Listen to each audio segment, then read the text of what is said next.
Loops.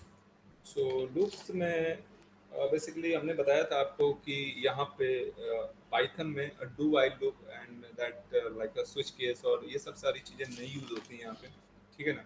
सो basically while loop use होता है and we have already implemented up we can say like a particular task on that natural number को हम लोगों ने print करवाया था उस पर, ठीक है ना। और अब बात कर लेते हैं फॉर लूप की। फॉर लूप बेसिकली क्या रहता है, तो जनरली हम लोग यहाँ पे जस्ट मैं यहाँ पे सीधे कोड करता हूँ, ठीक है ना। For loop, so basically for loop के लिए हम लोग क्या सिंपल सा एक हमारे पास फॉर कीवर्ड रहता है। फॉर फॉर नाम का एक कीवर्ड रहेगा, okay. For for it is a keyword, okay. तो यहाँ पे अगर मैं इसका सिंटेक्स आपको बताता हूँ, सिंटेक्स, ओके। सिंटेक्स क्या रहेगा बेसिकली, सिंटेक्स में तो मैं यहाँ पे इसको कमेंट करके मैं बता रहा हूँ, ठीक है ना, कमेंट, ओके। सिंटेक्स में क्या रहेगा, तो बेसिकली फॉर लूप में हम लोग का फॉर नाम का एक कीवर्ड रहेगा, ठीक है। फॉर के बाद आप एलिमेंट इन सीक्वेंस यूज करेंगे। एलिमेंट सीक्वेंस क्या होता है, एलिमेंट सीक्वेंस का मतलब क्या रहता है, एलिमेंट जो भी मतलब यहाँ पे सिंपल सा चीज है कि यहाँ पे आप किसी न किसी पर्टिकुलर वेरिएबल का नाम लिखेंगे। Even you can also use here the single character also, okay, we can use here. तो हम लोग जो भी यूज करना हम लोग कर सकते हैं। अभी अभी बताऊंगा कैसे। फॉर एलिमेंट और इसके बाद हमारा एक इन नाम का कीवर्ड रहता है, फॉर एंड इन। इसके बीच में कोई भी आप पर्टिकुलर आप यूज कर सकते हैं, कोई भी वेरिएबल का नाम, ठीक है। इन और उसके बाद सीक्वेंस, सीक्वेंस सीक्वेंस आपको प्रोवाइड करना है। सीक्वेंस क्या रहता है,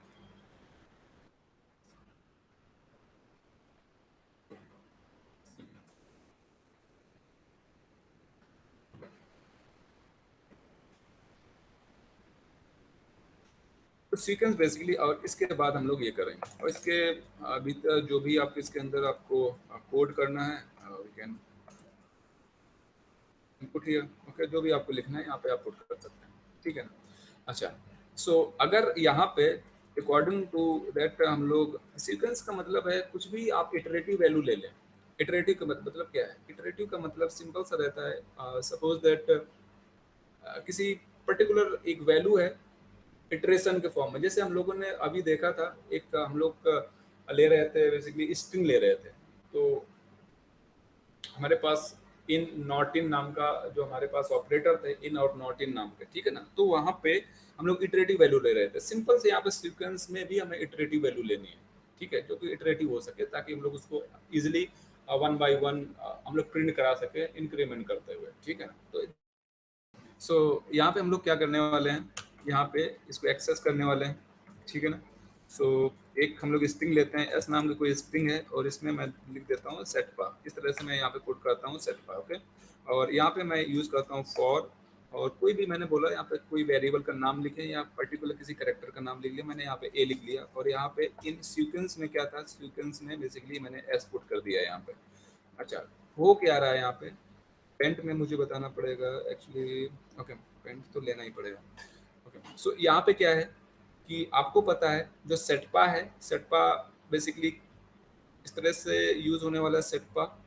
तो सेटपा के लिए क्या रहेगा, यहाँ पे इतने मेमोरी ब्लॉक बनेंगे एक्चुअली, ठीक है। सेटपा के लिए अभी शायद आपको लिंक लिस्ट वगैरह पता होगा, तो लिंक लिस्ट का कॉन्सेप्ट पता होगा तो ठीक है, ठीक है, क्योंकि उसी के थ्रू ये मेमोरी ब्लॉक किस तरह से एक दूसरे से अटैच रहते हैं उससे पता चलता है। जैसे यहाँ पे 0 1 2 और यहाँ पे 3 और यहाँ पे मैंने लिखा सेट पा, सेट पा, एक मेमोरी ब्लॉक और रहेगा, एक मेमोरी ब्लॉक और रहेगा। इसमें मैंने ए लिखा और इसका इंडेक्स नंबर 4 हो गया, ठीक है। Index number, index number basically क्या रहता है, जैसे हम लोगों ने ऑलरेडी मैंने बताया था यहाँ पे स्ट्रिंग के बारे में कि यहाँ पे इंडेक्स नंबर इस तरह से होता है।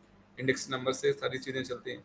तो जब हमने यहाँ पे ये लाइन लिखी, क्या लिखा मैंने यहाँ पे, हमने बेसिकली यहाँ पे अगर हमने कोई पर्टिकुलर लाइन लिखी, जैसे फॉर लिखा, फॉर एक्स लिखा, मैंने ए लिखा था, ए इन यस मैंने लिखा था। एस में हमारा क्या था, एस में ऑलरेडी मैंने यहाँ पे सेटपा लिखा था हमने, ठीक है ना। यहाँ पे सेटपा, सेटपा मैंने यहाँ पे इस तरह से पुट किया था, ओके। सो अभी क्या होने वाला है कि जैसे ही यहाँ पे मैं लिखता हूँ प्रिंट, प्रिंट ए क्यों लिखूंगा? ए लिखने का मेन रीजन क्या है? तो अभी मैं आपको बताता हूँ कि why we are writing here a. Right. So सेटपा को आप यहाँ पे इस तरह से देख रहे हैं। तो जब हमने ये लाइन लिखी, ठीक है, तो जो एस नाम का हमारे पास एक वेरिएबल है जो सीक्वेंस किसी भी पर्टिकुलर, आप बोल सकते हैं, मतलब किसी भी पर्टिकुलर रिटर्न चीज का एक सीक्वेंस नंबर वो मतलब होल्ड करके रखता है। सीक्वेंस का मतलब है कोई इटरेटिव वैल्यू, जैसे यहाँ पे सी ई टी पी इटरेटिव है, मतलब ठीक है ना, जैसे हमने इन में यूज किया था। तो यहाँ पे एस में सबसे पहले वो जीरो का एक्सेस करेगा। जीरो का मतलब क्या है? यहाँ पे जीरो इंडेक्स नंबर को एक्सेस करेगा एक्चुअली, क्योंकि यहाँ पे ये 0 1 2 3 4 इस तरह से एक्सेस, मतलब इंडेक्स नंबर इस तरह से रहेगा इसका। और यहाँ पे एस में क्या करने वाला है, वो जीरो इंडेक्स नंबर को पहले एक्सेस करेगा। उसका मतलब क्या है? मतलब ये है जीरो नंबर इंडेक्स नंबर पे जो भी ब्लॉक ऑलरेडी प्रेजेंट है उसमें क्या वैल्यू रखी है उस वैल्यू को लेगा और वो कहाँ कॉपी कर देगा, यहाँ पे ए में।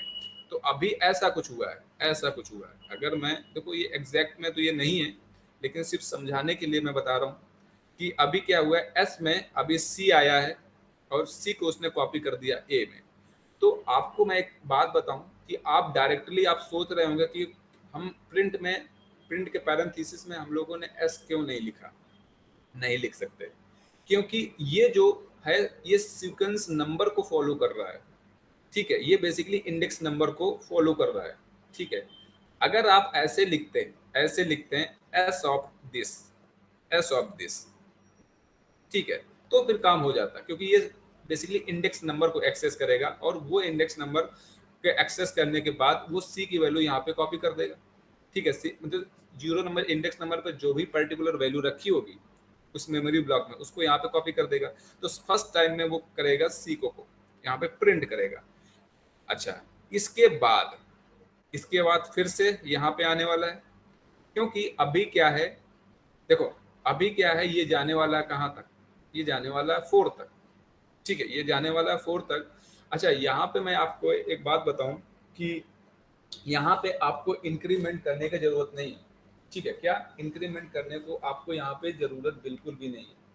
ठीक है ना, क्योंकि यहाँ पे बेसिकली क्या करेगा, एक्चुअली लेंथ हम लोग निकालते हैं ना, len करके, len नाम का हमारे पास एक फंक्शन था, उसके अंदर स्ट्रिंग का वैल्यू डालते थे। अभी लेंथ करके भी हम लोग यहाँ पे देख लेंगे कि लेंथ से किस तरह से हम लोग फाइंड आउट करेंगे सारी चीजें, उससे भी सारी चीजें हो जाती हैं। लेकिन वाइल लूप में थोड़ा सा बढ़िया रहता है लेंथ का यूज करके, ठीक है ना।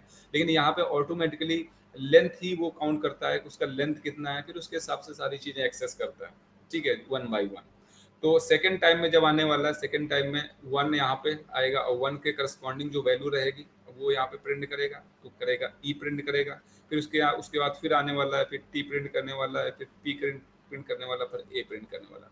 तो आप यहाँ पे एस नहीं लिख सकते बिल्कुल।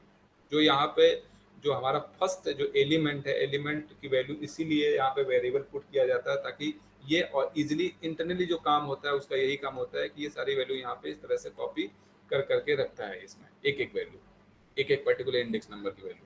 ठीक है, तो देख लेते हैं यहाँ पे। तो मैं इसको हटा दे रहा हूँ और यहाँ पे मैं लिखता हूँ सेट पा, ठीक है ना, सेट पा और फॉर मैं ए लिखा था इन, और एस की वैल्यू इटरेटिव होनी चाहिए, सीक्वेंस नंबर को फॉलो करेंगे, और मैंने यहाँ पे लिखा प्रिंट और यहाँ पे मैंने लिखा ए। अभी इतना मैंने कर दिया है। अभी जस्ट मैं इसको रन करता हूँ, रन करने पे आप देखेंगे कुछ इस तरह से प्रिंट हो रहा है 1 बाई 1। ठीक है, CETPA। ओके, क्योंकि वो क्या करेगा, इंडेक्स नंबर को एक्चुअली एक्सेस करेगा, बाय डिफॉल्ट 0 से स्टार्ट होता है। ठीक है ना, राइट, क्योंकि इसने अगर सीक्वेंस नंबर फॉलो किया है तो बाय डिफॉल्ट 0 पे ही जो वैल्यू पर्टिकुलर वैल्यू होगी उसको क्या करेगा, उसको रिटर्न करने वाला है। ठीक है ना, तो यहाँ पे इस तरह से। अच्छा, इसके बाद आप क्या कर सकते हैं, ठीक है, इसका तो बेसिक आपको समझ में आया। ठीक है ना, इसके बाद एक रेंज फंक्शन होता है, मैंने बताया था ऑलरेडी, मैं बताऊंगा रेंज फंक्शन के बारे में। तो रेंज क्या होता है, रेंज देख लेते हैं। एक रेंज फंक्शन होता है हमारे पास, ठीक है, रेंज फंक्शन। और रेंज फंक्शन में बेसिकली 3 आर्गुमेंट पास होते हैं हमारे पास। पहला आर्गुमेंट पास होता है स्टार्ट, कोई ना कोई पर्टिकुलर एक वैल्यू में पास करनी है। ध्यान रखना, वैल्यू यहाँ पे जो वैल्यू हम लोग पास करेंगे वो वैल्यूज आपकी सिर्फ इंटीजर वैल्यू होनी चाहिए, सिर्फ इंटीजर वैल्यू, ठीक है, कोई फ्रैक्शनल वैल्यू नहीं होनी चाहिए। आप बोल सकते हैं रियल वैल्यू नहीं होनी चाहिए, ठीक है। स्टॉप में यहाँ पे करता हूँ, लिखता हूँ, एंड उसके बाद एक है स्टेप, स्टेप वैल्यू, ठीक है। तो रेंज में इतनी सारी चीजें आती हैं, 3 आर्गुमेंट पास होते हैं। अच्छा, इसमें देख लेते हैं स्टॉप में बेसिकली क्या है। स्टार्ट में ध्यान रखना, बाय डिफॉल्ट, बाय डिफॉल्ट जो स्टार्ट होता है वो 0 से स्टार्ट होगा आपका। कुछ भी इंक्रीमेंट जो भी आप मान लें, जो भी वैल्यू स्टार्ट होगी बाय डिफॉल्ट 0 स्टार्ट होगी, 0 से स्टार्ट होती है, ठीक है ना। इसके बाद स्टॉप, जो स्टॉप वैल्यू आप देंगे वो क्या रहेगी, इंक्लूड नहीं रहेगी, वो एक्सक्लूड वैल्यू रहेगी, एक्सक्लूड, क्या रहेगी, एक्सक्लूडेड। सपोज दैट आपने स्टॉप की जगह आपने 9 रखा है, तो 9 कभी भी प्रिंट नहीं होगा, उससे पहले प्रिंट होगा। इसलिए मैंने बोला स्टॉप में जो पर्टिकुलर आप वैल्यू पुट करेंगे वो क्या रहेगी, एक्सक्लूडेड वैल्यू रहेगी, इंक्लूड नहीं होगी। स्टेप रहेगा बाय डिफॉल्ट +1 का स्टेप रहता है अगर आप नहीं देते हैं तो। और यहाँ भी स्टार्ट में अगर आप कुछ पर्टिकुलर एक वैल्यू रखते हैं तो ठीक है, अगर वहां पे नहीं देते हैं तो फिर कोई प्रॉब्लम नहीं। ओके, तो यहाँ पे क्या है, रेंज में हमारे पास 3 आर्गुमेंट है, तो इनमें से मैक्सिमम आर्गुमेंट हम लोग 3 है, तो 3 आर्गुमेंट हम लोग पास कर सकते हैं। मिनिमम 2, मिनिमम 2 नहीं, मिनिमम 1 आर्गुमेंट यहाँ पे पास करेंगे हम लोग मिनिमम, या ठीक है ना। आप 0 आर्गुमेंट नहीं दे सकते, बिल्कुल नहीं, बिल्कुल नहीं, कोई ना कोई एक वैल्यू आपको देनी ही पड़ेगी, राइट। सिंपल सा एक मैं कॉन्सेप्ट यहाँ पे, जैसे मैंने यहाँ पे रेंज लिखा, मैंने यहाँ पे लिखा रेंज, रेंज लिखा, और रेंज के बाद मैंने इसकी वैल्यू लाइक मैंने 0 दे दी, ठीक है ना। 0 अभी मैं बाय डिफॉल्ट वैल्यू दे रहा हूँ 0, और यहाँ पे मैंने बोला 10, और यहाँ पे मैंने 1 रख दिया। अच्छा, अभी होने क्या वाला है, तो मैंने बताया था स्टार्ट वैल्यू तो 0 से स्टार्ट होती है, तो मैंने 0 दे दिया। ओके, बाय डिफॉल्ट ना भी दे दे तब भी वो 0 से स्टार्ट करता है। स्टॉप वैल्यू में 10 पे एंटर नहीं होगा, ठीक है। तो +1 से स्टेप साइज +1 दिया है, तो इसके बाद 0 में +1 बढ़ेगा तो कितना आएगा, 1 आने वाला है। फिर 1 में +1 बढ़ेगा तो 2 आने वाला है, 2 में +1 बढ़ेगा 3 आने वाला है। इस तरह से 4 5 6 7 8 और 9 तक जाने वाला। क्या 10 प्रिंट होगा, बिल्कुल 10 प्रिंट नहीं होगा, क्योंकि ट्रेंड हमारा रहता है एक्सक्लूड वैल्यू रहती है, ये प्रिंट नहीं होगा, डेटा हमारा यहाँ तक जाने वाला है। समझ में आया ना। ओके, देख लेते हैं इसको प्रोग्राम में। रेंज, अगर आप, मैं यहाँ पे ऐसे लिखता हूँ रेंज, फॉर लूप के साथ मैं यूज करता हूँ, फॉर एक्स इन रेंज, मैंने क्या लिखा, मैंने 0 लिखा, 10 लिखा, और स्टेप साइज 1 दे दिया। अभी क्या है, अगर मैं यहाँ पे इस तरह से मैं करता हूँ और प्रिंट करता हूँ, मैं क्या, प्रिंट में एक्स प्रिंट करता हूँ, तो आप देखेंगे वो कहाँ से कहाँ तक डेटा को प्रिंट करता है, ठीक है ना। तो अभी आप देख रहे हैं 0 to 9, उसने 10 को नहीं प्रिंट किया बिल्कुल भी, ठीक है ना। अगर आप ऐसे भी यहाँ पे रेंज लिखते हैं तो वो रेंज बता देगा भाई रेंज कहाँ से कहाँ तक का रेंज रहेगा। मैंने यहाँ पे लिखा 0 10 और यहाँ पे मैंने लिखा 1, तो अभी रेंज बता रहा है 0 से 100 के बीच, 0 से 10 के बीच रेंज है, लेकिन 10 तो एक्सक्लूड रहेगा, ठीक है ना। अगर आपको वाकई प्रिंट कराना तो आप ऐसे प्रिंट करा सकते हैं। समझ में आया। अच्छा, दूसरी बात क्या है, अगर मैं यहाँ पे ऐसे लिखता हूँ, यहाँ पे मैंने लिखा for for x in range, मैंने 5 लिखा। मैंने बोला कि सिर्फ मिनिमम आपको एक आर्गुमेंट देना है। क्या देना है, मिनिमम एक आर्गुमेंट देना है। तो उससे पहले हम लोग ड्राई रन कर लेते हैं कि वाकई यहाँ पे होगा क्या। जैसे हमने यहाँ पे रेंज 5 करके लिख दिया, मैंने लिखा यहाँ पे रेंज 5, मैंने सिर्फ एक यहाँ पे, तो बहुत ज़्यादा इंपॉर्टेंट है ये सारी छोटी छोटी चीज़ें। कुछ भी डेटा को अगर प्लॉट करना है तो आप प्लॉट, मतलब ये सारी चीज़ें, जैसे किसी भी पर्टिकुलर आप बोल सकते हैं कोई रेंज फाइंड आउट करनी इन बिटवीन दैट, ठीक है, उसके 20 में ही डेटा रहना चाहिए, समथिंग इस तरह से, ठीक है। तो ये फंक्शंस रेंज वगैरह काफ़ी ज़्यादा हेल्पफुल रहते हैं यहाँ पे। वैसे हम लोग डेवलप भी कर सकते हैं, लेकिन ये दिए गए हैं ताकि हमें मतलब प्रॉब्लम ज़्यादा हो ना, ठीक है ना। तो अगर मैं यहाँ पे 5 लिखता हूँ, जैसे मैंने यहाँ पे 5 लिखा, 5 लिखने पर बेसिकली हो क्या रहा है, हो ये रहा है,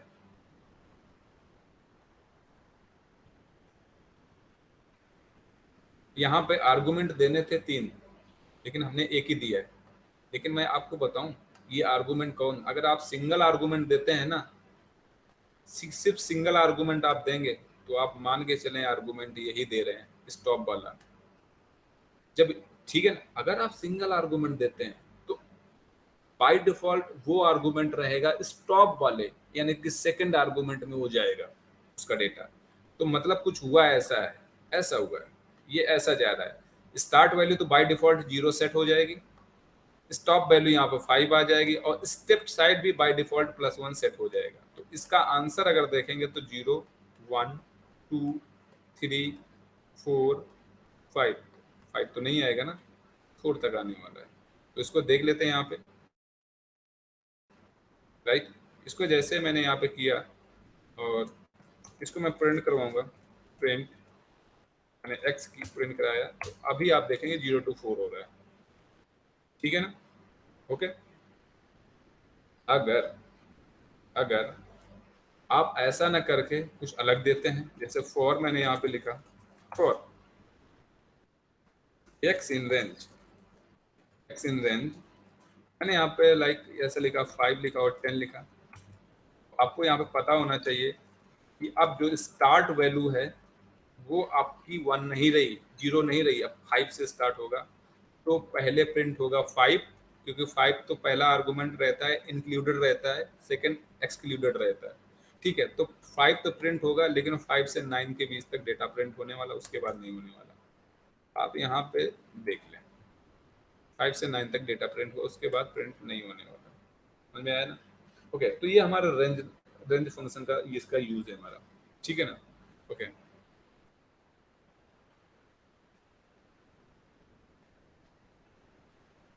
ओके।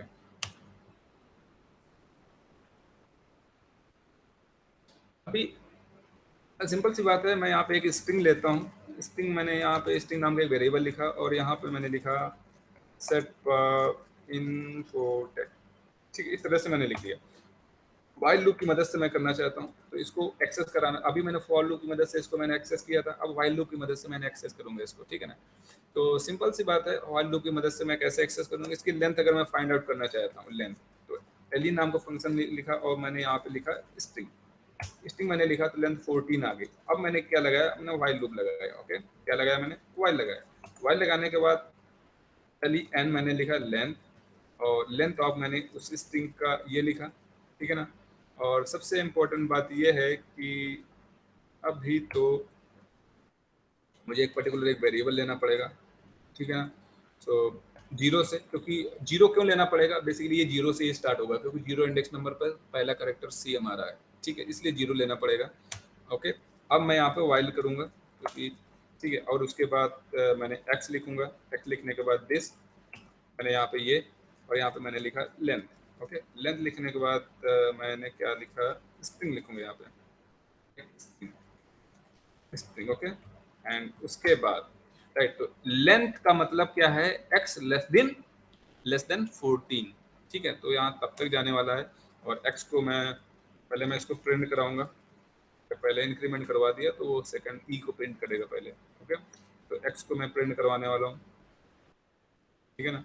क्या एक्स को मैं प्रिंट करवाऊंगा, क्या समथिंग अलग चीज को प्रिंट, अगर मैं एक्स को प्रिंट करवाता हूं, तो आप मान के चलें एक्स की वैल्यू ही प्रिंट होगी। कैसे प्रिंट होगी, हाँ, तो एक्स की वैल्यू ही हमारे पास प्रिंट होनी है। एक्स में बस जीरो, तो जीरो प्रिंट हो जाएगा, एक्स में फिर वन जाएगा, वन प्रिंट होगा, लेकिन हमें उसको नहीं प्रिंट करवाना, हमें ये प्रिंट करवाना है, सी। तो आप क्या लिखेंगे, स्ट्रिंग का नाम लिखेंगे, स्ट्रिंग का नाम लिखेंगे, ये लिखेंगे। और स्ट्रिंग का नाम मतलब क्या है, स्ट्रिंग इस पर्टिकुलर वेरिएबल का नाम, रेफरेंस वेरिएबल का, और इसके बाद आपको एक्स पुट करना है। तो इसका मतलब क्या है, ये स्ट्रिंग ऑफ यक्स, ये स्क्वायर ब्रैकेट हमने लगाया, ये बताएगा आपको पहला वाला इंडेक्स नंबर। जब एक्स की वैल्यू 1 जाएगी तो नेक्स्ट वाले इंडेक्स नंबर पे क्या पर्टिकुलर वैल्यू है उसको रिटर्न करने वाली। अब हमारा आंसर आ जाएगा सेट इनपुट है, ठीक है ना। ओके, इस तरह से, राइट, समझ में आया। ओके, स्विच केस हम लोग यहाँ पे नहीं यूज करते हैं, मैंने ऑलरेडी पहले ही बताया स्विच केस आप नहीं यूज कर पाएंगे। अब देख लेते हैं कुछ कंडीशनल स्टेटमेंट, इफ एल्स वगैरह वाले। ठीक है, इफ एल्स क्या है सबको ऐसे पता ही है इफ एल्स, लेकिन फिर भी मैं बता देता हूँ, ठीक है ना, फिर भी हम लोग बताते हैं इफ एल्स। तो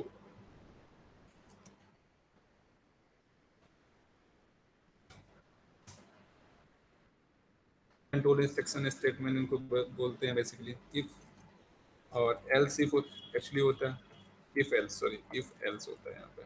इफ और इसके साथ एक साथ यूज होता है इफ एल्स, एंड इसके बाद रहता है एल इफ रहता है, एल्स इफ नहीं, एल इफ रहता है, एल इफ यहाँ पे। तो यहाँ पे हमारे पास ये 3 चीज़ें हैं, ठीक है ना, इनके बारे में सब पढ़ना है। तो सबसे इम्पोर्टेंट बात फर्स्ट के बारे में देख लेते हैं। तो यहाँ पे इफ़, ठीक है ना, इफ़ लिखने के बाद यहाँ पे कोई कंडीशन प्रोवाइड करते हैं, कंडीशन कंडीशन लिखने के बाद, ओके, तो इसके बाद फिर जो भी इसके अंदर आपको पुट करना है, आपको जो भी लिखना है आप लिख सकते हैं। कंडीशन में कोई पर्टिकुलर एक्सप्रेशन आप लिख सकते हैं, मैथमेटिकल एक्सप्रेशन लिखना है, सारे ऑपरेटर्स को लगा के कोई पर्टिकुलर एक्सप्रेशन लिख लें। जरूरी नहीं एक कंडीशन आप पुट करें, more than one condition you can put here, okay. जरूरी नहीं कि सिर्फ एक कंडीशन आप पुट कर सकते हैं, ठीक है। तो यहाँ इफ की बात हो गई, अब इफ एल्स की बात हो गई। अब इफ एल्स की क्या बात करते हैं, अभी एक एग्जांपल हम लोग देख लेंगे इफ एल्स की क्या बात होगी। अब देखें इफ एल्स। सो इफ में, अच्छा, इफ के अंदर मैंने बोला एक कंडीशन नहीं, बहुत सारी कंडीशन आप यूज कर सकते हैं लॉजिकल ऑपरेटर की मदद से, एंड और नॉट की मदद से, ठीक है। बहुत सारे कंडीशन आप पुट कर सकते हैं, जरूरी नहीं एक कंडीशन हो, ओके। सो इसके बाद, इसलिए यहाँ पे कुछ डेटा हमने यहाँ पे पुट कर दिया, ठीक है ना। इसके बाद आप यूज कर लें एल्स, ठीक है। एल्स में कोई कंडीशन पुट नहीं करनी पड़ेगी एक्चुअली, आप करेंगे नहीं, नहीं तो एरर होगा, ठीक है ना, ओके।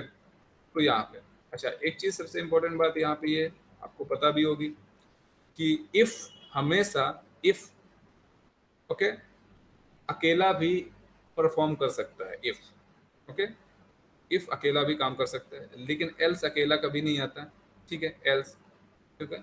तो एल्स क्या करेगा, वो हमेशा इफ के साथ आएगा। इफ अकेला काम आ जाएगा लेकिन एल्स नहीं आएगा। अगर आप एल्स लगा रहे हैं ना, तो उससे पहले इफ आपको लगाना ही पड़ेगा।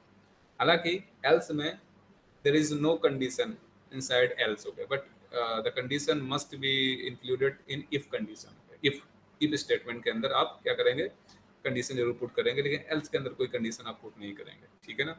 अच्छा, इसके बाद दूसरा देख लेते हैं नेस्टेड इफ एल्स की बात। नेस्टेड इफ एल्स क्या रहता है, नेस्टेड इफ एल्स, इसको बोलते हैं nested if else, nested if else. तो नेस्टेड इफ एल्स में बेसिकली क्या रहने वाला है, नेस्टेड इफ एल्स, सो हम लोग करते हैं इफ मैंने यूज किया, और कंडीशन सब लोग जानते हैं, नेस्टेड इफ कंडीशन 1 मैंने यहाँ पे पुट कर दी, ठीक है ना, और यहाँ पे कुछ डेटा लिखा, फिर इसके बाद लाइन ऑफ कोड मैंने लिखा, और यहाँ पे फिर मैंने इफ लिखा लिखा और इसके बाद फिर कंडीशन दूसरी। बहुत सारी कंडीशंस को जब हमें चेक करना पड़ता है ना, तो हम ये ट्रिक यूज करते हैं बेसिकली, ठीक है ना, राइट। बहुत सारी कंडीशन आपको पुट करनी पड़ती है, देन आप इसको यूज करेंगे, ओके। इसके बाद आपने फिर यहाँ पे इफ लगाया, ठीक है ना, इफ, और suppose the condition 3, we can put here more than one condition in single if or if condition, okay, single if statement के अंदर more than one condition आप put कर सकते हैं, ठीक है ना, यहाँ पे ये, ठीक है ना। और इसके बाद आप इसके लिए else लगा भी सकते हैं, नहीं भी लगा सकते हैं, कोई फर्क नहीं पड़ता, ठीक है ना। तो आप इसके लिए यहाँ पे ऐसे कर सकते हैं, ठीक है ना, इस if के लिए। और सेकंड जो if था हमारा, ये थर्ड if के लिए मैंने else पुट कर दिया, और इसके बाद लास्ट के लिए मैंने यहाँ पे पुट कर दिया, ठीक है ना। और फिर फर्स्ट के लिए आपको एल्स पुट करना है तो पुट करें, नहीं तो नहीं करना है तो कोई फर्क नहीं पड़ता, क्योंकि एल्स तो अकेला भी ओके परफॉर्म कर सकता है। ठीक है, कोई फर्क नहीं पड़ता। ओके, इस तरह से। ओके, इंडेंटेशन का बेहद आप लोग ध्यान रखिएगा कि जो फर्स्ट करेक्टर यहाँ ये इसका ये थोड़ा सा डिस्टर्ब है। ओके, ये एंड इसके बाद ये बहुत सी कंडीशंस आपको अगर चेक करनी है तो आप यहाँ पे कर सकते हैं। ओके, तो यहाँ पे right, so that is a nested if else. बात कर लेते हैं लैडर इफ एल्स की क्या रहते हैं। What is ladder if else? तो लैडर इफ एल्स क्या है उसके विषय में हम लोग बात कर लेते हैं। Okay, यहाँ पर लाइंस थोड़ा सा क्रिएट करना डिफिकल्ट है, तो बात कर लेते हैं नेस्टेड इफ एल्स की, ladder if else, sorry ladder video मतलब लैडर। लैडर इफ एल्स नहीं बोलते हैं, यहाँ पे बोलते हैं एल इफ बोलते हैं। क्या बोलते हैं? Ladder L if. Ladder L if क्या होता है, बहुत ज्यादा इंपॉर्टेंट है। किसी पर्टिकुलर आप बोल सकते हैं अगर बहुत सारी चीजें दी गई हैं, सपोज दैट बहुत सारे अप्लायंसेस हमारे पास दिए गए हैं, सपोज दैट 10 सिग्नल है, 10 सिग्नल में किसी एक सिग्नल को हमें भेजना है। ठीक है, एट ए पर्टिकुलर टाइम किसी किसी पर्टिकुलर सिग्नल को ये एक्टिवेट करना है मुझे। ठीक है, यहाँ पे क्या नेस्टेड जो लैडर एल एफ जब भी आप यूज करते हैं तो भले ही 1000 सिग्नल क्यों ना हो, ठीक है, भले ही 1000 सिग्नल क्यों ना हो, लेकिन at a time single signal activate होता है। At a time single signal activate होता है, भले उसको आप एक्टिवेट करके छोड़ दें। ठीक है ना, राइट, एट ए टाइम लेकिन वन सिग्नल ही परफॉर्म होगा, मतलब हाई सिर्फ वन सिग्नल ही हाई होना है। ठीक है ना, ओके, सो अभी आपको बताऊंगा उसका मैं, right. So ladder if else इसमें क्या रहेगा, अगर इसका सिंटेक्स में बताऊं, सिंटेक्स में क्या रहेगा, आप इफ लिखेंगे, इफ में आप क्या करेंगे, कंडीशन फर्स्ट, मैंने फिर से मैं बोल रहा हूँ कि मोर देन वन कंडीशन दे सकते हैं लॉजिकल ऑपरेटर लगा के आप। ठीक है ना, और आप लाइक इस तरह से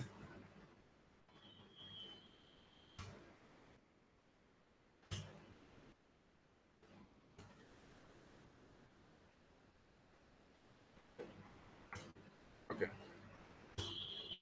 एल इफ क्या लिखेंगे, फिर एल इफ लिखेंगे, एल इफ, एल सिफ नहीं, एल इफ। यहाँ पे मल्टीपल कंडीशन आप पुट कर सकते हैं, मल्टीपल कंडीशन आप यहाँ भी पुट कर सकते हैं। Okay,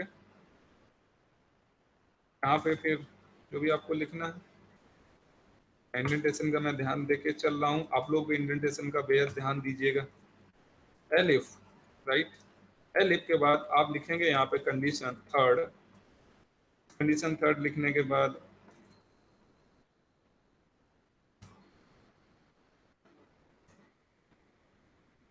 S many more, S many more. Okay, और एल इफ में एक और इंक्लूड कर देता हूँ यहाँ पे।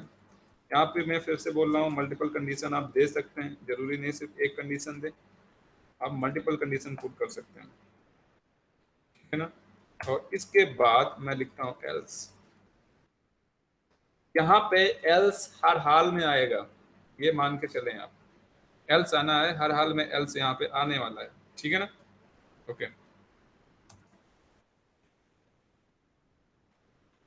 अच्छा, होना क्या है यहाँ पे, एक्चुअली इफ मतलब अगर कोई, देखो यहाँ पे क्या है, सपोज दैट इस इफ के ब्लॉक में कोई पर्टिकुलर एक डिवाइस लगी हुई है, मतलब किसी पर्टिकुलर डिवाइस के एक्टिवेशन के लिए आपने यहाँ पे कोड लिखा है, एक डिवाइस के लिए, सिंगल डिवाइस के लिए।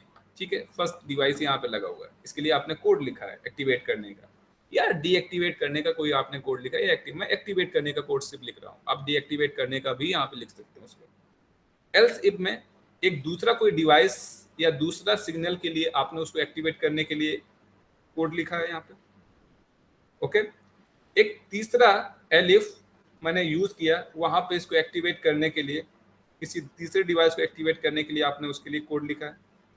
और यहाँ पे एक फोर्थ डिवाइस लगा हुआ है जिसको एक्टिवेट करने के लिए इस एलिफ के फोर्थ एलिफ मतलब थर्ड एलिफ के ब्लॉक में आपने इसके लिए एक कोड लिखा है। एल्स में क्या लिखा है? एल्स में कुछ नहीं। एल्स में अगर कुछ ना हो तो सारी के सारी जो डिवाइसेस हैं, सिग्नल हैं, वो क्या हो जाए अगर आप कुछ भी ना करें, क्योंकि जब कंडीशन फॉल्स होती है तब हर हाल में एल्स तो चलता ही है, इसलिए यहाँ पे एल्स एल्स जरूरी भी है। यहाँ पे अगर आप नहीं लगाएंगे तो एरर शो करेगा वो। ठीक है ना? देखो होता क्या है, जैसे आपने एक काम किया, मैं यहाँ पे आपको समझा दे रहा हूँ एक सिंपल सा फॉर्म में। जैसे यहाँ पे मैंने 1 लिखा, यहाँ पे मैंने 2 लिखा, 3 और 4। आपने आपके डिवाइस में जो ARM का माइक्रो प्रोसेसर लगा है, ठीक है ना, आपने क्या किया है, उस ARM के माइक्रो प्रोसेसर से 4 डिवाइसेस को कनेक्ट किया है, 1 2 3, जो कि 4 सिग्नल को मतलब हैंडल कर सकता है। आपने इसके लिए यहाँ पे प्रोग्राम कर दिया और ये कनेक्टेड है, ये कुछ मतलब इन डिवाइसेस को, इन सिग्नल को एक्टिवेट करने के लिए आप बोल सकते हैं यहाँ पे कुछ इस तरह का कुछ आपने लगाया, कीपैड आप बोल सकते हैं सिंपल सा। हम लोग कीपैड तो अगर पासवर्ड वगैरह एंटर करना है तो कीपैड तो यूज कर सकते हैं ना, ओके। लेकिन कुछ अलग से समझाने के लिए मैं यहाँ बता रहा हूँ। जैसे ही आपने 1 नंबर का बटन दबाया, ठीक है, 1 नंबर का बटन दबाया, तो फिर क्या होने वाला है, ये कंडीशन मैच होगी इस वाले से, ठीक है, मतलब at a time single condition match होनी है, और इसके अंदर का जो पहला डिवाइस है होगा वहां सिग्नल हाई पहुंच जाएगा, जैसे यहाँ पे हाई हो जाएगा, वो सिग्नल वहां पे पहुंच जाएगा।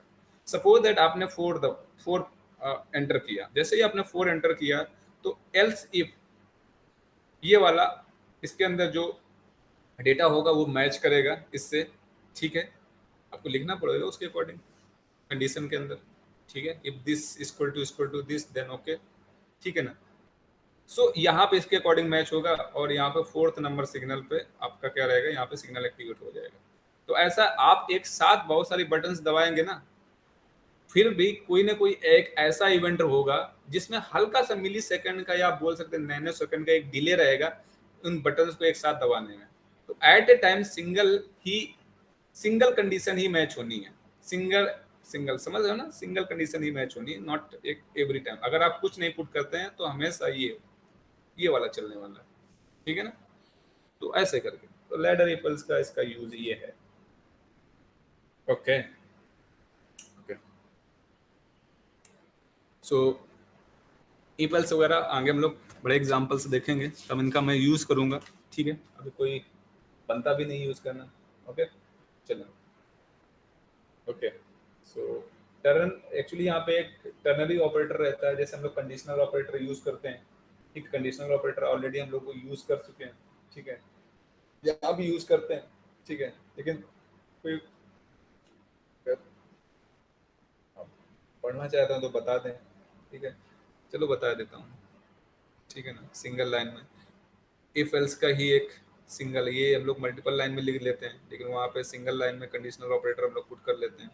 कंडीशनल कंडीशनल ऑपरेटर की मदद से हम लोग वहाँ पे यूज करते हैं। जैसे वहाँ पे हम लोग ऐसे यूज करते थे, कंडीशनल लगाते थे सी और C++ वगैरह में, ऐसे यूज करते थे, लेकिन यहाँ पे तरीका थोड़ा सा अलग है, देख लेते हैं कैसे। Okay okay. सो देखो सिंटेक्स पहले मैं देख लेता हूँ, सिंटेक्स क्या है।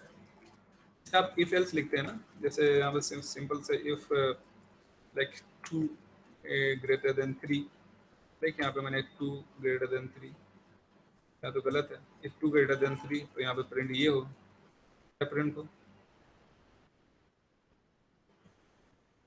यहाँ पे प्रिंट हो राइट, RIGHT राइट, ओके। नहीं तो क्या प्रिंट हो, एल्स। ऐसा कुछ ना हो तो फिर प्रिंट होना चाहिए, एल्स में कोई कंडीशन नहीं लगती है ना, तो प्रिंट आप ऐसे यहाँ पे करेंगे और यहाँ पे करेंगे RONG रॉन्ग, ठीक है, रॉन्ग। तो अगर मैं यहाँ पे इस तरह से करूँगा तो रॉन्ग ही आना है, ठीक है। तो इस तरह से, ठीक है। तो यहाँ पे हाँ, इसका एक आप बोल सकते हैं अल्टरनेटिव है हमारे पास,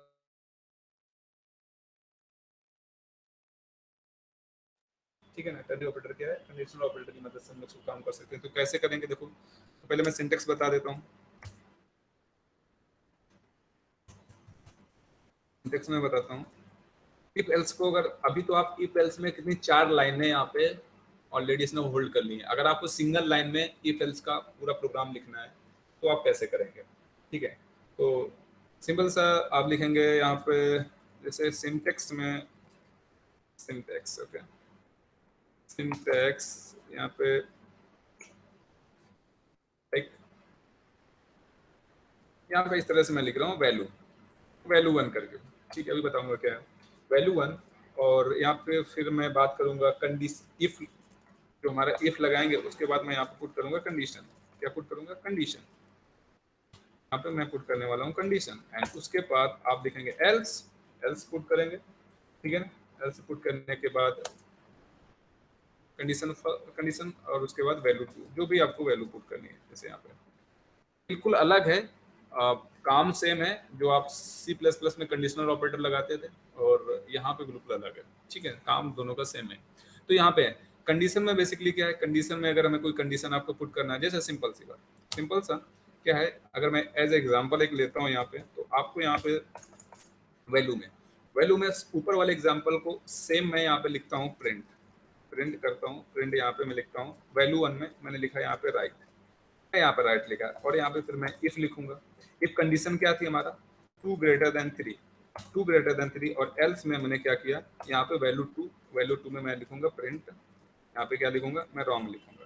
ठीक है, समझ में आया ना? तो अगर कंडीशन ये ट्रू हुई तो ये चलेगा, नहीं तो क्या चलेगा, ये चलेगा। बस यही था और कुछ नहीं था। ठीक है ना, तो एक लाइन में ये हो गया। तो इसको मैं करता हूँ डिलीट, और इसको करता हूँ ये, और यहाँ पे इसको मैंने हटाया। तो अभी क्या होना है, इस तरह का कुछ मैंने लिख लिया, राइट, ओके। सो अभी तो करता हूँ मैं रन, रन करने पे अभी आने वाला कुछ आंसर रॉन्ग। ठीक है, तो वो सब मैंने एक लाइन में ही यहाँ पे हमने पुट कर दिया। इनपुट कराना चाहते हैं तो यहाँ से इनपुट भी हो जाएगा। अगर इनपुट आप चाहते हैं ना कि इनपुट के थ्रू यहाँ पे कुछ डेटा लेना चाहते हैं तो इनपुट भी हो जाएगा। ठीक है, करा लें। ठीक है, बाहर से इसमें सपोज डेटा एक्स करें, वाई करें। ठीक है, यहाँ पे अगर यहाँ पे इसकी वैल्यू प्रिंट करना चाहते हैं, एक्स की वैल्यू, वो एक्स, एक्स परसेंट डी मैंने लिखा फॉर्मेट स्पेसिफायर, और यहाँ पे मैंने परसेंट वाई, लाइक इस तरह से। तो एक्स इज, आप बोल सकते हैं यहाँ पे ग्रेटर, मैं यहाँ पे लिख सकता हूँ percent D, percent D is here greater, greater value then percent D, percent D greater value percent D. तो यहाँ पे एक्स आपको ऐसे लिखना होगा, यहाँ पे वाई। ठीक है ना, ये वाला परसेंट किसके लिए होगा, इसके लिए होगा, और ये वाला परसेंट इस वाले वैल्यू के लिए होगा। तो यहाँ पे वैल्यू एक्चुअली अभी वेरिएबल है, और तो हमें यहाँ पे वैल्यू इनपुट के थ्रू देनी पड़ेंगी। इनपुट के थ्रू कैसे देंगे, इसको बोलते हैं टर्नरी ऑपरेटर। क्या बोलते हैं, टर्नरी ऑपरेटर। 3 ऑपरेंड रहते हैं एक्चुअली। ठीक है ना, ओके, राइट। सो यहाँ पे percent there is lesser value, laser,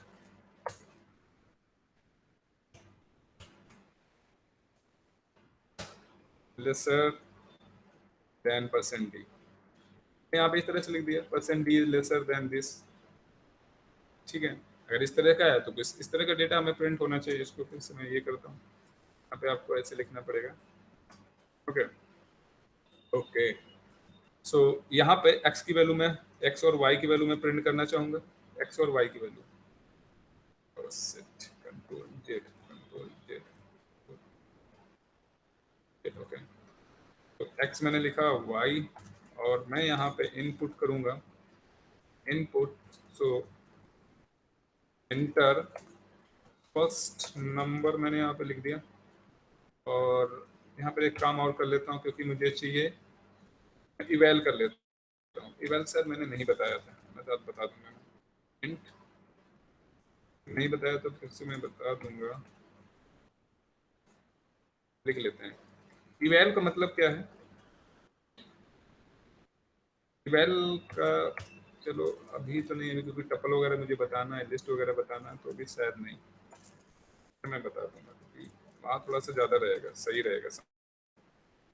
inter enter second value, okay, enter second value like this, okay. तो and input enter second value, तो यहाँ पे अभी क्या है, बस हमारा हो गया code program. Enter first value मैंने बोला 34, इंटर सेकेंड वैल्यू हमने बोला 12।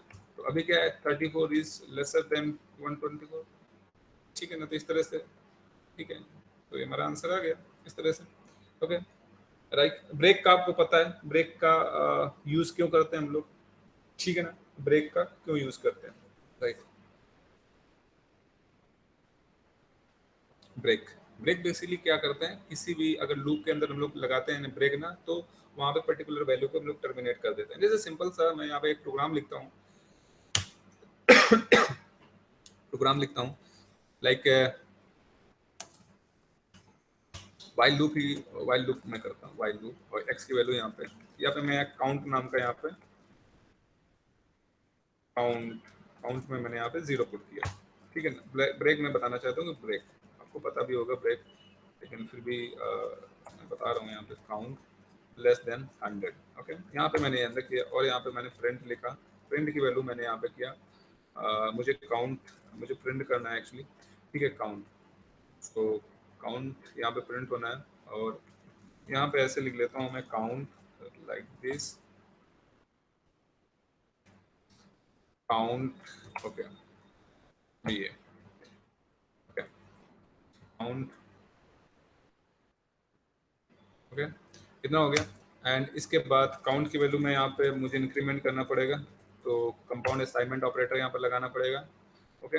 एंड इसके बाद इसको मैं बाद में पुट करूंगा, लेकिन मैं यहाँ पे एक इफ कंडीशन पुट करता हूँ कि if count count equal to like 89, 89 अगर काउंट की वैल्यू हमारे पास हो जाए, सो हमारा हाँ जो कंट्रोलर है वो लूप से बाहर निकल जाए, तो मैंने यहाँ पे कर दिया ब्रेक।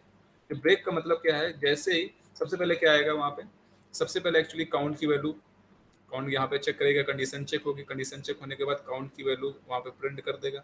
इसके बाद फिर सेकंड नंबर पे इफ क्या करेगा, कंडीशन चेक करेगा, काउंट की वैल्यू अगर ये वाला कंडीशन इफ के अंदर जो कंडीशन ट्रू है तो ब्रेक कर देगा, ब्रेक का मतलब लूप से बाहर निकाल देगा और कंप्लीट जो हमारा प्रोसेस चल रहा होगा वो टर्मिनेट हो जाएगा, ठीक है। अगर ऐसा कुछ नहीं है तो यहाँ पे इतना, तो आपको लगता है कि 89, ठीक है ना, 89 तक प्रिंट होगा, उसके बाद डेटा प्रिंट होने वाला नहीं है, ठीक है ना। तो अभी देख लेते हैं, ठीक है, 89 तक प्रिंट हुआ, उसके बाद डेटा प्रिंट नहीं हुआ है, आप 89 तक देख रहे हैं, 89 तक ही प्रिंट हुआ है, तो दैट इज एन, ओके। तो ब्रेक इस तरह से हम लोग ब्रेक यूज करेंगे, ओके, इस तरह से हम लोग यूज करेंगे ब्रेक, राइट, ओके। एक होता है कंटिन्यू, एक होता है पास, होता है यहाँ पे पास नाम का फंक्शन भी है। पास का मतलब होता है कुछ नहीं, पास का मतलब ये है, अगर मैं यहाँ पे आप लिखते हैं पास, इस तरह से अगर आप पास रखते हैं यहाँ पे, पास का मतलब है वो पास कर देगा, सिंपली वैल्यू, उसको कुछ नहीं मतलब है, वो पास कर देगा, कुछ भी नहीं करने वाला। छेड़छाड़ आप देखेंगे, इसको मैंने किया और मस्ती से उसने क्या कर दिया, वैल्यू को पास कर दिया और वैल्यू 99 तक प्रिंट हो जाएगा, ठीक है। तो पास की काफ़ी जगह जरूरत पड़ती है मुझे, ठीक है, जस्ट हमें डेटा पास करना है, तो ओके, तो फर्क पड़ता नहीं। जैसे सिंपल सा अगर पास के बाद कुछ और डेटा यहाँ पे लिखते हैं, जैसे मैंने लिखा print, print, okay, this is, देखो यहाँ पे पास इसलिए यूज होता है कि यहाँ पे कुछ डेटा अगर शो हमें कराना है, सो अगर मैं लिखना दिस इज %d, ओके, अगर कुछ हमें सर्च करना है लाइक दैट, तो यहाँ पे इस तरह से हम मैसेज पास करा सकते हैं, यहाँ पे प्रिंट करा सकते हैं उस मैसेज को, और फिर आसानी से वो हमारा काम भी हो जाए, मतलब वो जो हमें डेटा चाहिए तो वो हमें मिल भी जाए, शो भी हो जाए, और उसके में कुछ डिस्टर्ब भी ना आ जाए, ठीक है ना। इस तरह से हम लोग यहाँ पे कर सकते हैं और पास करा सकते हैं इजिली। तो इस तरह से पास लिखेंगे, अब %d आप लिखेंगे तो यहाँ पे आएगा काउंट, तो आप देखेंगे एक मैसेज पास कर, जैसे 89 आएगा, इसके बाद एक मैसेज पास होगा, वो जस्ट पास कर देगा, उसके बाद फिर से डेटा अपने हिसाब से मतलब जस्ट मूव करता रहेगा, वो चलता रहेगा, ठीक है ना। तो अभी आप देखें एक डेटा आएगा, ये देखो 89, दिस इज 89, उसके बाद रुका नहीं और चलता रहा, ठीक है ना। तो इस तरह से ये सारी चीजें, ओके। तो पास यूज होता है काफी जगह, ठीक है। अगर आप अब लूप चलता है उसको टर्मिनेट करना चाहते हैं तो आप यूज कर सकते हैं कंट्रोल C। अब बात करते हैं लिस्ट की, बात करते हैं, व्हाट इज द लिस्ट, ठीक है ना। लिस्ट क्या है, मैंने ऑलरेडी आपको बताया था, पाइथन में जो हमारा यूज होता है ना लिस्ट, वो एज एरे वर्क करता है। कैसा वर्क करता है? एज एरे वर्क करता है, ठीक है ना। तो यहाँ पे आप लिस्ट को एरे बोलें, ठीक है, लिस्ट और एरे आप कह सकते हैं यहाँ पे, ठीक है, लेकिन पाइथन में एरे ना बोलें ज़्यादा अच्छा है, ठीक है। आप ये कह सकते हैं कि list is a array in a Python. We are consider as a list, but it is a array. Okay, okay. तो यहाँ पे list ही array। अच्छा, सिंपल सी मैं बात यहाँ पे एक डिफिनेशन की बात करता हूँ array की। सो आप सी लैंग्वेज में, सी प्लस प्लस में, जावा में अगर प्रोग्रामिंग आपने किया किया होगा तो वहाँ पे आप देखते होंगे कि array इस तरह से कुछ array हम लोग डिफाइन करते, ठीक है ना, array। ठीक है, तो एरे का डेफिनेशन क्या होता था? Array is nothing but what, it is a sequence of homogeneous data type. क्या? It is a it is a आप बोल सकते हैं collection of homogeneous data type. It is a collection of homogeneous data type. Okay, या बोलते थे it is a collection of linear collection of homogeneous data type होगा, ऐसे बोल सकते हैं ना। तो array is a collection of homogeneous data type. Homogeneous का मतलब क्या है? डेटा टाइप कुछ अलग अलग नहीं हो सकता था। मतलब अगर इंटीजर टाइप का आपको डेटा लेना है, इंट करके एक से करके, तो इंटीजर टाइप का ही आपको डेटा यहाँ पर रखना पड़ेगा, कोई फ्लोट डेटा नहीं रख सकते। लेकिन पाइथन बोलता है बिल्कुल नहीं, ये हम बिल्कुल बर्दाश्त नहीं करेंगे और हमारे यहाँ बिल्कुल छूट होगी। तो लिस्ट क्या बोलती है? लिस्ट ये बोलती है, इसलिए थोड़ा एरे और इसको थोड़ा सा मैं सही नहीं मानता हूँ। आप एरे बोल देते हैं, लेकिन एरे का डेफिनेशन यही है कि होमोजेनियस डेटा टाइप होना चाहिए, मतलब कोई भी पर्टिकुलर सिंगल डेटा टाइप होना चाहिए। लीनियर डेटा टाइप मतलब linear collection of homogeneous data type, मतलब कोई पर्टिकुलर एक डेटा। तो एरे का डेफिनेशन कुछ अलग है, लेकिन लिस्ट का डेफिनेशन अलग है, इसलिए दोनों आपस में एक दूसरे से बिल्कुल अलग बना देते हैं। लिस्ट क्या बोलता है? लिस्ट बोलता है list is a collection of heterogeneous data type. क्या बोलता है? List is a collection of heterogeneous data type. Heterogeneous बोलता है कुछ भी डेटा रखो, हमें नहीं मतलब है। आप फ्लोट रखो, करेक्टर रखो, डबल रखो, डबल तो होता नहीं यहाँ पे, कॉम्प्लेक्स रखो, स्ट्रिंग रखो, हमें कोई मतलब नहीं, बस आप पुट करो यहाँ पे। समझ रहे हो ना? तो यहाँ पे लिस्ट ये बोलता है कि हमें पुट करना है जो भी डेटा। अगर अगर यहाँ पे आप 10 पुट कर रहे हैं तो ये इंटीजर वैल्यू होगा 10 पॉइंट। आप 2 पुट कर रहे हैं तो ये फ्लोट वैल्यू होगी। अगर यहाँ पे सेटपा भी पुट कर रहे हैं तब भी उसको कोई फर्क नहीं पड़ता, बोलता है नहीं, पुट करते रहें। सबसे इंपॉर्टेंट बात यही है कि यहाँ पे अगर लिस्ट और एरे लेते हैं तो हमेशा वो जीरो से स्टार्ट होता है।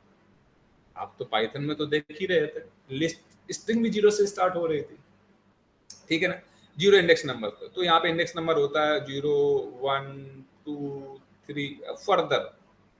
अगर एरे का साइज कुछ लेते हैं तो इस तरह से हमेशा बाय डिफॉल्ट जीरो से स्टार्ट होता है।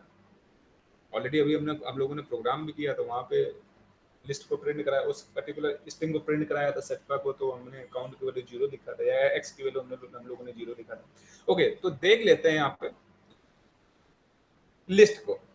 लिस्ट को बेसिकली प्रिंट कराने के लिए आपको क्या करना पड़ेगा?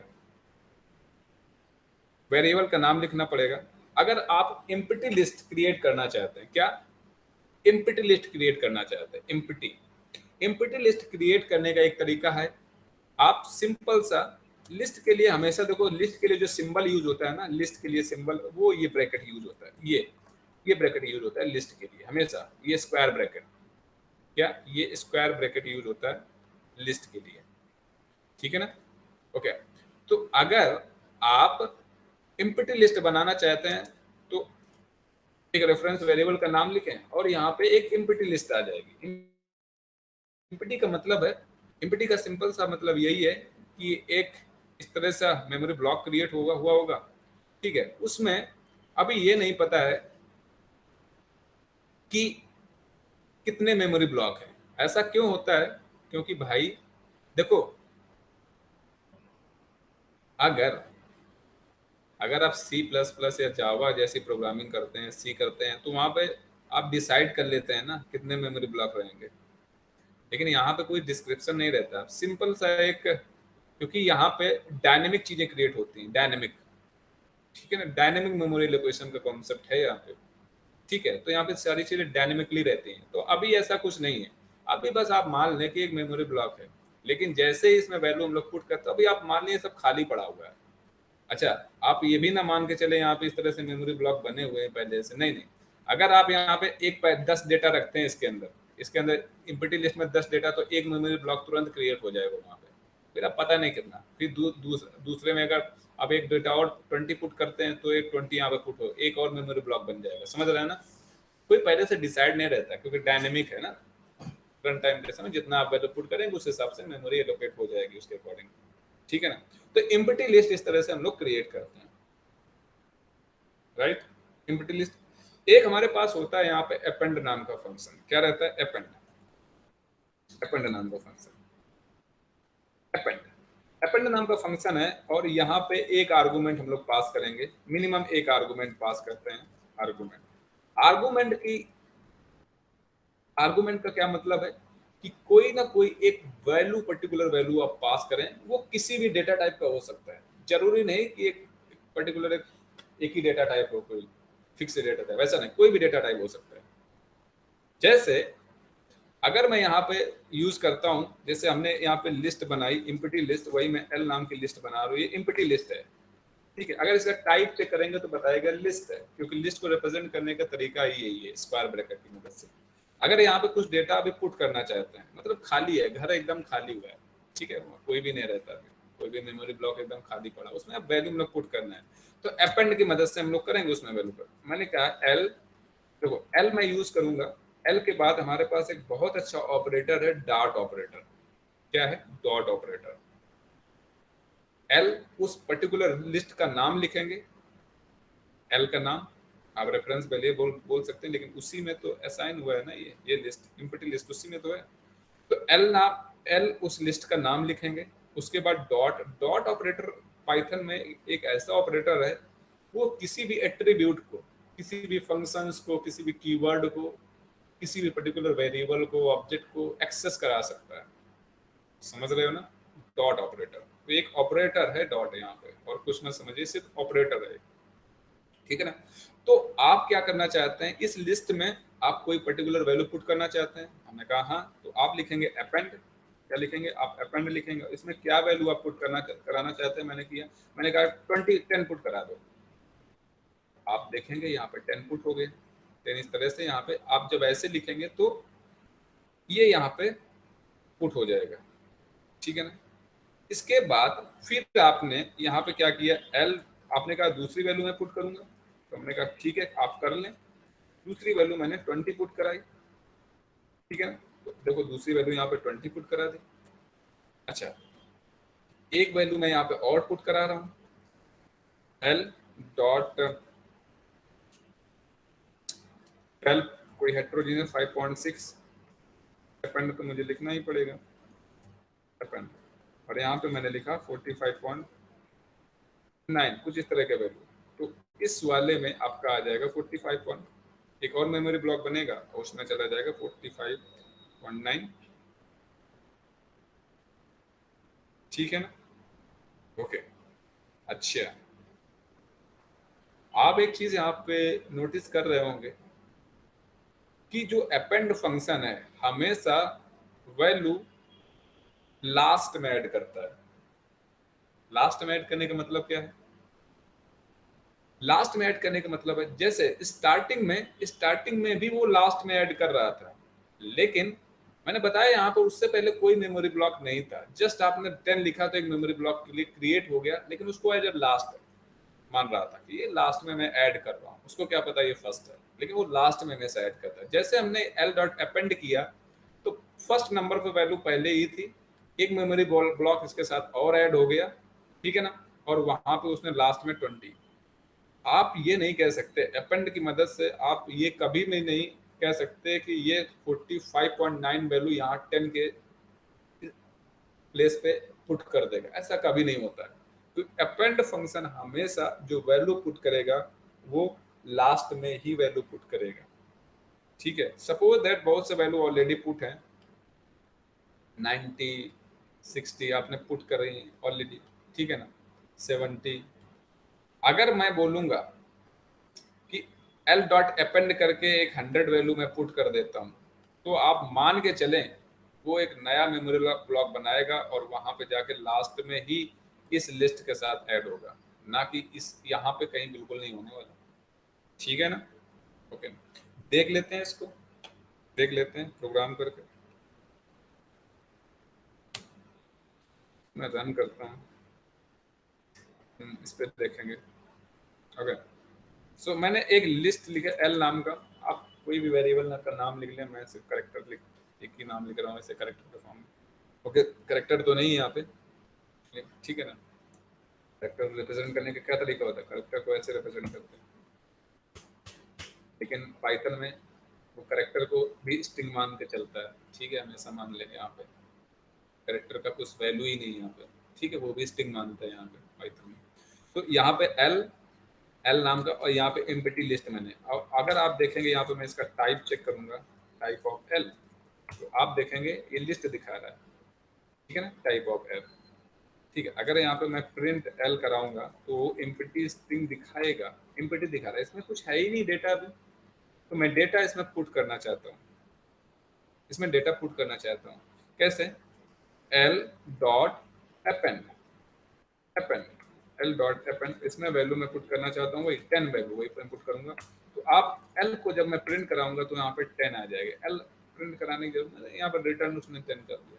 फिर इसके बाद एल में कुछ और मैं डाटा चाहता हूँ, अपेंड, अपेंड आप बिल्कुल सही लिखें, और यहाँ पे मैं लिखता हूँ 20। आप यहाँ पे 20 लिखेंगे, तो फिर प्रिंट आप कराएंगे एल को, तो आपको लिखेगा 1020। देखो 20 बाद में ऐड हो रहा है। ठीक है ना, एल डॉट अपेंड, और यहाँ पे कुछ एक हेट्रोजीनियस डेटा कलेक्ट करता है ना, तो यहाँ पे मैंने अगर सेटपा लिखा, तो अगर आप देखेंगे यहाँ पे मैं प्रिंट कराऊंगा एल को, लिस्ट को, तो सेटपा भी प्रिंट हो गया। अगर कोई, लेकिन आप देख रहे हैं अपेंड का काम क्या है, वो लास्ट में ही डेटा को ऐड कर रहा है, ना कि पहले ऐड कर रहा है। कहाँ ऐड कर रहा है? लास्ट में ऐड कर रहा है। ओके, जब लास्ट में ऐड करेगा, और यहाँ पे अगर मैं कोई एक पर्टिकुलर 8J इस तरह से कोई कॉम्प्लेक्स वैल्यू लेता हूँ, तब भी वो क्या कर देगा, उसको ऐड कर देगा एल, लास्ट में ही ऐड करेगा। समझ में आया? अच्छा, आप चाहते हैं सर कि एम्प्टी स्ट्रिंग क्यों लें? हमने बोला ठीक है, आपकी इच्छा नहीं तो एम्प्टी ना लें, नॉन एम्प्टी ले लें। तो एक पी नाम की एक मैंने लिख लिया, इस तरह से लिस्ट लिख लिया। लिस्ट एक्चुअली एक कीवर्ड, मतलब लिस्ट नाम का है, लेकिन कोई फर्क नहीं पड़ता है यहाँ पे। ठीक है ना, तो लिस्ट मैंने लिखा, तो एक वेरिएबल, तो लिस्ट इस तरह से मैंने लिख लिया। और यहाँ पे हमने बोला नॉन एम्प्टी चाहिए, तो आप पहले से डेटा इसमें पुट करना, कोई फर्क थोड़ी ना पड़ता है। यहाँ पे सटवा पुट करना है, नोएडा पुट करना है, नोएडा पुट करते हैं। ठीक है ना, यहाँ पे राइट, लेकिन ये स्ट्रिंग के फॉर्म में है, तो आपको फॉर्म ध्यान रखना पड़ेगा। ये अभी अभी अगर मैं प्रिंट करवाता हूँ इस पर्टिकुलर लिस्ट को, तो आप देखेंगे यहाँ पे लिस्ट, मैं लिस्ट लिख रहा हूँ, और यहाँ पे ये प्रिंट हो गया। अगर अब भी आप कुछ इसमें इस लिस्ट में ऐड करना चाहते हैं तो ऐड कर सकते हैं। ये जरूरी नहीं कि सिर्फ एम्प्टी स्ट्रिंग में ही आप ऐसे ऐड कर सकते हैं, नहीं नहीं, अभी भी ऐड करना चाहते हैं तो ऐड कर सकते हैं। ठीक है ना, ऐड कैसे करेंगे? आपको ऐड करना है, आप लिस्ट का नाम लिखें, लिस्ट मैंने लिखा, अपेंड, अपेंड, और ऐड क्या कर, आप देखें वो भी लास्ट में ही ऐड होगा। हम बोलेंगे मैंने दिल्ली लिख दिया, मैंने दिल्ली। ओके, इसके बाद दिल्ली लिख दिया मैंने। इसके बाद आप देखेंगे मैं प्रिंट करवाऊंगा इसको, तो आप यहाँ पे देखेंगे वो लास्ट में नोएडा के बाद ही ऐड होगा। देखो नोएडा के बाद ही उसने दिल्ली ऐड किया है, समझ रहे हैं ना? तो ये थोड़ा सा है। Okay, right. और हमेशा ध्यान रखना ये कहाँ से स्टार्ट होगा, जीरो इंडेक्स नंबर से, 0 1 2 0 1। अगर इसको मैं एक्सेस कराना चाहता हूँ फॉर लूप से, एक्सेस कर लूंगा। कैसे एक्सेस करूंगा? मैं फॉर लगाऊंगा, एक वेरिएबल का नाम लिखा, कुछ भी वेरिएबल का नाम मैं यहाँ पर लिख देता हूँ, काउंट लिख लेता हूँ। आप ए लिखें, बी लिखें, मैंने बोला तो कुछ भी लिख लें, इन, और सीक्वेंस नंबर। देखो ये भी जो लिस्ट है ना, ये जो आपने यहाँ पे प्रिंट करी है लिस्ट, ये भी इटरेटिव है, इटरेशन के फॉर्म में 12 है, 34 है, 56, इटरेटिव है ना, अलग अलग डेटा रखा हुआ है। ऐसा तो नहीं कि एक ही में है सब, एक ग्रुप, ऐसा नहीं, अलग अलग डेटा रखा हुआ है। तो यहाँ पे 0, तो इसको एक्सेस करा सकते हैं, सीक्वेंस नंबर में दे सकते हैं। तो यहाँ पे लिस्ट का नाम दे देंगे। यहाँ पे जैसे मैंने लिस्ट का नाम दे दिया, और यहाँ पे मैं प्रिंट करा दिया। प्रिंट कराने, क्योंकि लिस्ट में 0 इंडेक्स नंबर वाले का डेटा आएगा, वो कहाँ कॉपी कर देगा, काउंट में। तो मैंने यहाँ पे काउंट को यहाँ पे प्रिंट करा दिया। अगर काउंट को अभी प्रिंट कराएंगे तो अभी आप देखेंगे का सारा डेटा उसने प्रिंट कर दिया। समझ में आया ना? Okay, right.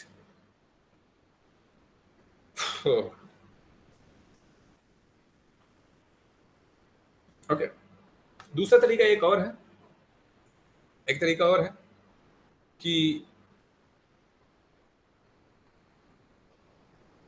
इस तरह से आप लिखते हैं, लिस्ट का नाम लिखें और अपेंड के अलावा भी लिस्ट मैंने लिखा और यहाँ पे ये लिस्ट का नाम लिखा और यहाँ पे इंडेक्स नंबर, किस इंडेक्स नंबर पर आप वैल्यू पुट करना चाहते हैं। तो मैं बोलूंगा 1 नंबर पे पुट कर दो। 1 नंबर पे भी 34 है, तो आप देखेंगे यहाँ पे 1 नंबर पे मैं कुछ वैल्यू यहाँ पे डाल रहा हूँ, लाइक 2000 वैल्यू डाल रहा हूँ, ठीक है, 1 नंबर पे।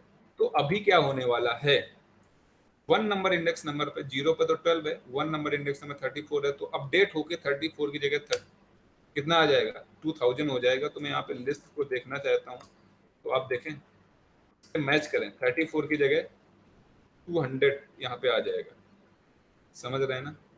तो आप ये भी करवा सकते हैं, ठीक है, आप पे डिपेंड करता है इसकी मदद से। Okay, right. लेकिन अगर आप सोचते हैं कि कोई इम्पटी स्ट्रिंग है, जैसे पी नाम की मैंने एक स्ट्रिंग रखी, वो इम्पटी स्ट्रिंग है, तो अगर आप ये चाहते हैं ना कि 0, आप सोचते हैं 0 पे कुछ वैल्यू पुट करते हैं, एक्चुअली वहां वैल्यू नहीं तो एरर बताएगा, क्या list assignment index out of range बता रहा है, आउट ऑफ रेंज। ये तभी संभव है ना जब ऑलरेडी लिस्ट में कुछ वैल्यू हो, फील्ड हो। समझ रहे हो ना? ऐसा बिल्कुल नहीं, जैसे मैंने लिखा लिस्ट में, अभी मैंने वैल्यू रख दिया 12, ठीक है, अभी आप चेंज करना चाहेंगे 0, अब इसमें चेंज करना चाहेंगे 0, मैंने 400 वैल्यू रखा, तो अभी आप पी देखेंगे तो पी 400 दिखा रहा है। लेकिन अभी आप इस तरह से अगर लिखते हैं, 1 में कुछ पुट करना चाहते हैं, जैसे ऐसे, जैसे 7 इतना कुछ पुट करना चाहते हैं, list assignment index out of range. समझ रहे ना? मतलब क्या है? मतलब यही है कि इसकी मदद से कुछ अपडेट वगैरह कर सकते हैं, लेकिन आप सोचें ऐड कर लें, ऐड नहीं होगा। आप यहाँ पे आप सोच रहे हैं कि 1 इंडेक्स नंबर, 0 तो इंडेक्स नंबर पे ऑलरेडी वैल्यू थी, 400 थी, ठीक है ना, ऑलरेडी हमने पुट की थी, लेकिन 1 पे आप नहीं कर सकते ऐड, ठीक है। थोड़ा सा ये डिफरेंस जान लें, वो अपेंड की ही मदद से, तो बहुत सारी चीजें अपेंड की मदद से होती हैं, भले वो लास्ट में ऐड करता है, लेकिन बहुत सारी चीजें अपेंड की मदद से होती हैं, ठीक है। हाँ, एक काम और कर सकते हैं, यहाँ पे एक फंक्शन और है, इंसर्ट फंक्शन। इंसर्ट की मदद से, इंसर्ट की मदद से, जैसे इस लिस्ट में किसी भी जगह अगर इंसर्ट फंक्शन की मदद से आप पुट करेंगे तो वो डेटा वहां तक पुट हो जाएगा। जैसे जैसे अगर यहाँ पे इस लिस्ट में आप ऐसे करते हैं, लिस्ट लिखते हैं और उस लिस्ट में इंसर्ट करते हैं, इंसर्ट इंसर्ट आपने लिखा, इंसर्ट लिखने के बाद इस लिस्ट में कुछ वैल्यू पुट करना चाहते हैं, तो यहाँ पे लिस्ट इंसर्ट में एक्चुअली दो, पहला आपको आर्गुमेंट पास करना पड़ेगा इंडेक्स नंबर, तो इंडेक्स नंबर हमने 0 इंडेक्स नंबर पास किया, उस पर मैंने 45 डाल दिया, तो अभी देखो यहाँ पे कितना हो जाएगा, लिस्ट को मैंने यहाँ पे इस तरह से किया, तो लिस्ट में देखो ऑलरेडी कितना था, 0 की जगह 12 था, लेकिन 0 पहले हमने इंडेक्स नंबर लिखा, फिर उसकी जगह वैल्यू लिखा, तो 0 की जगह 45 एक्चुअली अपडेट नहीं हुआ, 12 को जस्ट राइट हैंड साइड में एक स्टेप खिसका दिया, और उसी के हिसाब से हर एक, जैसे हम लोग पढ़ रहे थे उसमें, कहाँ पे, लेफ्ट शिफ्ट राइट शिफ्ट में, तो राइट शिफ्ट की तरह बिल्कुल यहाँ पे काम हो रहा है, ठीक है ना। तो आज इतना ही रखते हैं, कल देखते हैं इसके बारे में, ठीक है। अब हम लोग अब सारी चीज़ें हो चुकी हैं, बेसिक चीज़ें, अब मैं थोड़ा सा फास्ट चलूंगा इसके बाद। ओके, ठीक है, थैंक यू।